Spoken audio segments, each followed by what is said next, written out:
ಎಲ್ಲರಿಗೂ ನಮಸ್ಕಾರ. ಮೊದಲನೇದಾಗಿ ಕನ್ನಡ ಎಡುಕೇರ್ ಯೂಟ್ಯೂಬ್ ಚಾನಲ್ಗೆ ತಮ್ಮೆಲ್ಲರಿಗೂ ಕೂಡ ಆತ್ಮೀಯವಾಗಿರ್ತಕ್ಕಂತಹ ಸ್ವಾಗತ. ನಾವು ಮತ್ತೊಂದು ಓದು ಪಠ್ಯಕ್ಕೆ ಸಂಬಂಧಪಟ್ಟಿರ್ತಕ್ಕಂತಹ ಹಾಗಾದರೆ ಮಾರಿಬಿಡಿ ಇದಂತ ಬರೆದಿರ್ತಕ್ಕಂಥವ್ರು MR ಕಮಲಾ ಅವರು. ನೀವು ಓದು ಪಠ್ಯದಲ್ಲಿ 4ರಲ್ಲಿ ಯಾವ್ದಾದ್ರು 2 ಖಂಡಿತವಾಗಿಯೂ ಫಿಕ್ಸ್ ಬಂದೇ ಬರುತ್ತೆ. 4ಕ್ಕೆ 4 ಕ್ವಶನ್. ನೀವು 2 ಫಿಕ್ಸ್ ಆದ್ರೆ ನಿಮ್ಗೆ ಖಂಡಿತವಾಗಿಯೂ 10ಕ್ಕೆ 10 ಮಾರ್ಕ್ಸ್ ತಗೊಳ್ಳೋದು ಖಚಿತ. ಅಮ್ಮನ ಒಂದು ಜೊತೆ ಬಂಗಾರದ ಬಳೆ ಅವಳ ಬದುಕಿನಂತೆಯೇ ನವೆದು ಸವೆದು ಬಣ್ಣ ಕಳೆದುಕೊಂಡು ಕೊನೆಗೀಗ ಮುರಿದೇ ಹೋಗಿದೆ, ಮಾರಿಬಿಡಿ ಯಾರೋ ಟಿವಿಯಲ್ಲಿ ಅರಚುತ್ತಿದ್ದಾರೆ. ಅಂದ್ರೆ ಅಮ್ಮನಿಗೆ ಒಂದು ಜೊತೆ ಬಂಗಾರದ ಬಳೆ ಇರುತ್ತೆ. ಅವಳ ಬದುಕಿನ ಉದ್ದಕ್ಕೂನು ಜೀವನದ ಉದ್ದಕ್ಕೂನು ಕೆಲಸ ಮಾಡಿ ಅವೆಲ್ಲ ಸೌದು ಆ ಬಂಗಾರದ ಬಳೆ ತನ್ನ ಬಣ್ಣವನ್ನೇ ಕಳೆದುಕೊಂಡ್ಬಿಟ್ಟಿದೆ. ಕೊನೆಗೀಗ ಅದು ಮುರಿದೇ ಹೋಗಿದೆ, ಮಾರಿಬಿಡಿ ಅದನ್ನ ಅಂತಕ್ಕಂಥದನ್ನ ಯಾರೋ ಟಿವಿಯಲ್ಲಿ ಅರಚ್ತಾ ಇದ್ದಾರೆ. ಮಾರಬಹುದೇ ಅವಳ ಬಳೆ, ದೊಡ್ಡ ಸಂಭ್ರಮವನ್ನು ಕಾಸಿಗೆ ಕಾಸು ಕೂಡಿಟ್ಟುಕೊಂಡ ಚಿನ್ನ ಗನಸವನ್ನ ಗಾಜು ಬಳೆಗಳ ನಡುವೆ ಫಳಫಳಿಸಿದ ಆಸೆಯನ್ನು ಹಬ್ಬವೋ ತಿಥಿಯೋ ಸೌಟು ಹಿಡಿದಾಗೆಲ್ಲ ಮಿರುಗುತ್ತಿದ್ದನ್ನ ಒನಕೆಯಲ್ಲಿ ಕುಣಿದು ಬೀಸುವ ಕಲ್ಲಿನೊಡಿಗೆ ಸುತ್ತಿ ನೆರೆ ನೆಲವಾಗ ಕೊಡದಂತೆ ಜಾರಿ ಮೇಲೆ ಬಂದಿದ್ದನ್ನ ನೋವು ನಲಿವು ಮದುವೆ ಮಸನಕ್ಕೆ ಸಾಕ್ಷಿಯಾಗಿದ್ದನ್ನ ಮಕ್ಕಳಿಗೆ ಬೆಳೆದು ಜೊತೆ ರವಾನಿಸಿದ ಕೆಲಸದ ಹುಚ್ಚನ್ನ. ಅಂದ್ರೆ ಇಲ್ಲಿ ಮಾರಬಹುದೇ ಅವಳು ತೊಟ್ಟಿರ್ತಕ್ಕಂತಹ ಆ ಬಳೆ ಮಾತ್ರ ಅಲ್ಲ, ಆಕೆಯ ಸಂಭ್ರಮವಾಗಿದೆ.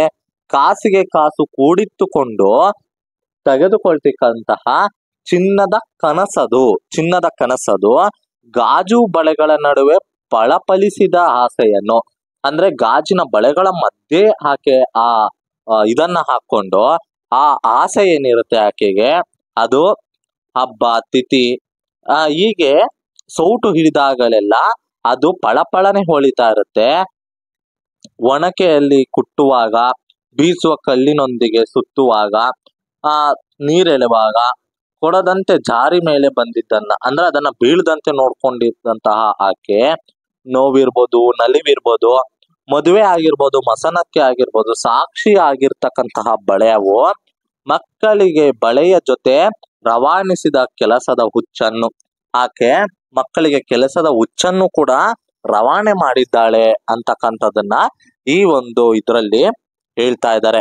ನಂತರ ಹೇಳ್ತಾರೆ, ಹಳೆ ಮನೆ ಸೋರುತ್ತಿದೆ, ಹೆಂಚು ಆರಿ ಹೋಗಿದೆ, ನೆಲ ಕರಗಟ್ಟಿದೆ, ಗೋಡೆ ಬಿರುಕು ಬಿಟ್ಟಿದೆ, ಅಂಗಳದ ಬೃಂದಾವನ ಮುರಿದು ಬಿದ್ದಿದೆ, ಮಾರಿಬಿಡಿ ಯಾರೋ ಟಿವಿಯಲ್ಲಿ ಅರಚ್ತಾ ಇದ್ದಾರೆ. ಅಂದ್ರೆ ಇಲ್ಲಿ ಹೇಳ್ತಾರೆ ಹಳೆ ಮನೆಗಳಲ್ಲಿ ಸೋರ್ದತ್ತೆ, ಹೆಂಚಿನ ಮನೆಗಳಲ್ಲಿ ಆಸ್ ಯೂಶುವಲಿ ಸೋರ್ತಾ ಇರುತ್ತೆ, ಬಟ್ ಹಾಕೋದ್ರ ಮೇಲೆ ಡಿಪೆಂಡ್. ಈಗ ಮಲೆನಾಡುಗಳ ಕಡೆಯಲ್ಲಿ ಯಥೇಚ್ಛವಾಗಿ ಎಷ್ಟೇ ಕೋಟ್ಯಾಧಿಪತಿಗಳಾಗಿದ್ರು ಕೂಡ ಹೆಂಚಿನ ಮನೆನೇ ಇರುತ್ತೆ. ಯಾಕಂದ್ರೆ ಅವು ಬೇಗ ಹಾಳಾಗೋದಿಲ್ಲ ಅಂತ. ನೆಲೆ ಕರೆಗಟ್ಟಿದೆ, ಅಂದ್ರೆ ನೆಲೆ ಏನಿರುತ್ತೆ ಅದು ಅಲ್ಲಲ್ಲಿ ಬಕ್ಕೆ ಬಿದ್ದು ಹೋಗಿರುತ್ತೆ, ಗೋಡೆ ಬಿರುಕು ಬಿಟ್ಟಿರುತ್ತೆ, ಅಂಗಳದ ಬೃಂದಾವನ ಮುರಿದೇ ಬಿಟ್ಟಿದೆ, ಮಾರಿಬಿಡಿ ಅಂತಕ್ಕಂಥದ್ದನ್ನ ಯಾರು ಅಲ್ಲಿ ಅರಚ್ತಾ ಇದ್ದಾರೆ.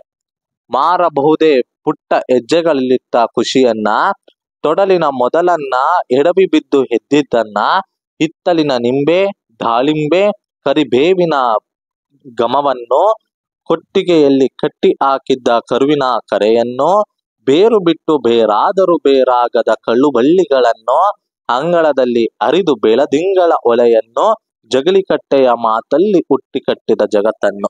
ಅಂದ್ರೆ ಮಾರಬಹುದೇ ಅಂದ್ರೆ ಫಸ್ಟ್ ಅಮ್ಮನ ಬಳೆ ಆಯ್ತು, ಈಗ ಮನೆ ಬಗ್ಗೆ ಮಾತನಾಡ್ತಿದ್ದಾರೆ ಇವರು.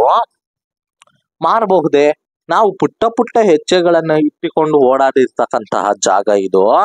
ತೊಡಲಿನ ಮೊದಲನ್ನು ಅಂದ್ರೆ ತೊದಲಿನ ಮಾತುಗಳನ್ನ ಆಡಿದಂತಹ ಮೊದಲ ಸ್ಥಳ ಇದು. ಎಡವಿ ಬಿದ್ದಿದ್ದೀವಿ, ಇಲ್ಲಿ ಬಿದ್ದು ಎದ್ದಿದ್ದೀವಿ. ಹಿತ್ತಲಿನ ಹಿಂದೆ ಅಂದ್ರೆ ಮನೆ ಹಿಂದೆ ಇರ್ತಕ್ಕಂಥ ನಿಂಬೆ ಹಣ್ಣು, ದಾಳಿಂಬೆ ಹಣ್ಣು, ಕರಿಬೇವಿನ ಘಮ ಅಂದ್ರೆ ವಾಸನೆಯನ್ನ, ಕಟ್ಟಿಗೆಯಲ್ಲಿ ಕಟ್ಟಿ ಹಾಕಿದ್ದ ಕರುವಿನ ಅಂದ್ರೆ ಶೆಡ್ ಅಲ್ಲಿ ಇರ್ತಕ್ಕಂತಹ ಕರು, ಆ ಅದು ಕರೆದಾಗ ಬೇರು ಬಿಟ್ಟು ಬೇರಾದರೂ ಬೇರಾಗದ ಕಳುಬಳ್ಳಿಗಳನ್ನ ಅಂದ್ರೆ ಅಲ್ಲೇ ಬಿಟ್ಟಿರ್ತಕ್ಕಂತಹ ಬಳ್ಳಿಗಳಿರ್ಬಹುದು, ಅಂಗಳದಲ್ಲಿ ಹರಿದು ಬೆಳದಿಂಗಳ ಹೊಳೆಯನ್ನು ಅಂಗಳದಲ್ಲಿ ಕೂತು ಮಾತಾಡ್ಬೇಕಾದ್ರೆ ಅಲ್ಲಿ ಆ ಕೂತು ಆ ಜಗಲಿ ಮೇಲೆ ಕೂತು ಮಾತನಾಡ್ತಿದ್ದನ್ನ ನಾವು ಮರೀಲಿಕ್ ಸಾಧ್ಯವೇ? ಅತ್ಯಾಚಾರ, ದುರಾಚಾರ, ಮಾನಭಂಗ, ಶೀಲಭಂಗ ಭರಿಸಬಹುದೇ ಹೆಂಗಸುಗಳ ಇಂಥ ಪದಭಾರವನ್ನು? ದೇಹ ಮಾರುವುದು ಕಾನೂನುಬದ್ಧಗೊಳಿಸಿ ಕಿರಿಚುತ್ತಾರೆ ಮಾರುವ ಮಾರಿ ಹೊಕ್ಕಿದು ನಿನ್ನೆ ಮೊನ್ನೆಯನ್ನಲ್ಲ. ಅಂದ್ರೆ ಹೇಳ್ತಾರೆ ಅತ್ಯಾಚಾರ, ದುರಾಚಾರ, ಮಾನಭಂಗ, ಶೀಲಭಂಗ ಈ ಎಲ್ಲವನ್ನ ಭರಿಸ್ತಕ್ಕಂತಹ ಹೆಂಗಸರು ಆ ಹೆಂಗಸರಿಗೆ ಸರಿಸಮಾನರಿದ್ದಾರೆ. ಆಕೆ ಎಲ್ಲವನ್ನು ಕೂಡ ಸಹಿಸ್ಕೊಂಡು ಹೋಗ್ತಾಳೆ. ದೇಹ ಮಾರುವುದು ಅಂದ್ರೆ ದೇಹವನ್ನ ಮಾರ್ಕೊಳ್ಳುವುದು, ಕಾನೂನು ಬದ್ಧವನ್ನ ಅಂದ್ರೆ ಕಾನೂನನ್ನ ನಾಶಗೊಳಿಸಿ ಅಂತನ್ಬಿಟ್ಟು ಕಿರ್ಚ್ತಾರೆ. ಮಾರುವ ಮಾರಿ ಹೊಕ್ಕಿದ ಇದೆಲ್ಲ ನೆನ್ನೆ ಮೊನ್ನೆದಲ್ಲ ಅಂತ. ಪತಿಗಳನ್ನು ಮಾರಿ ಧರ್ಮಸ್ಥಿತಿಯ ಕೈಗೊಂಡರು ಎಂದು ಪಂಚಾಲಿಯ ಕೊರಳು ಹೊರಳಿದಷ್ಟೇ ಚಂದ್ರಮತಿ ಹರಾಜು ಕಟ್ಟೆಯಲ್ಲಿ ನಿಂತಷ್ಟೇ ಹಳೆಯದು. ಅಂದ್ರೆ ಪತಿಗಳು ಅವರುಗಳಿಂದ ಆಗಿರ್ತಕ್ಕಂತಹ ನೋವು ನಲಿವೆಲ್ಲವೂ ಕೂಡ ಇರುತ್ತೆ. ಅದ್ರಿಂದ ಅವ್ರು ಬಂದು ಚಂದ್ರವತಿಯಲ್ಲಿ ಕೂತು ಹರಾಜು ಕಟ್ಟೆಯಲ್ಲಿ ನಿಂತಿರುವಂತಹ ಸ್ಥಿತಿಗೆ ಬಂದಿರ್ತಾರೆ. ಆದ್ರೂ ಮಾರಬಹುದೇ ನೀವು ಅವಳ ಘನತೆಯನ್ನು? ಅಂದ್ರೆ ಆತ ಘನತೆಯನ್ನ ನೀವು ಮಾರಬಹುದೇ? ಕಟುಪಾಡುಗಳಲ್ಲದೆ ಕಟು ಹಿಡಿದ ತಾಯ್ತನದ ಮಮತೆಯನ್ನು. ಅಂದ್ರೆ ನಿಮಗೆ ಎಲ್ಲವನ್ನೂ ನೀಡಿ ಕೆಟ್ಟು ಇದರಿಂದ ಆಕೆ ನಿಂದನೆಗೆ ಒಳಗಾಗಿ ನಿಮ್ಮನ್ನ ಸಾಕಿ ಸಲುಹಿದಂತಹ ಆಕೆಗೆ ನೀವು ಆಕೆಯನ್ನ ಈಗ ಈ ರೀತಿ ಮಾಡಬಹುದೇ ಅಂತಂದು ಹೇಳ್ತಾ ಈ ಒಂದು ಪದ್ಯವನ್ನ ಮುಗಿಸಿದ್ದಾರೆ. ಇನ್ನು ಯಾರಾದ್ರೂ ನಮ್ಮ ಯೂಟ್ಯೂಬ್ ಚಾನಲ್ ನ ಸಬ್ಸ್ಕ್ರೈಬ್ ಮಾಡಿಲ್ಲ ಅಂದ್ರೆ ಸಬ್ಸ್ಕ್ರೈಬ್ ಮಾಡಿ ಅಂತ ಕೇಳ್ಕೊಳ್ತಾ, ನಮ್ಮ ಯೂಟ್ಯೂಬ್ ಚಾನಲ್ ನ ವೀಕ್ಷಿಸಿದ ತಮ್ಮೆಲ್ಲರಿಗೂ ನನ್ನ ಆತ್ಮೀಯವಾಗಿರ್ತಕ್ಕಂಥ ಧನ್ಯವಾದಗಳನ್ನ ತಿಳಿಸ್ತೀನಿ. ಧನ್ಯವಾದಗಳು.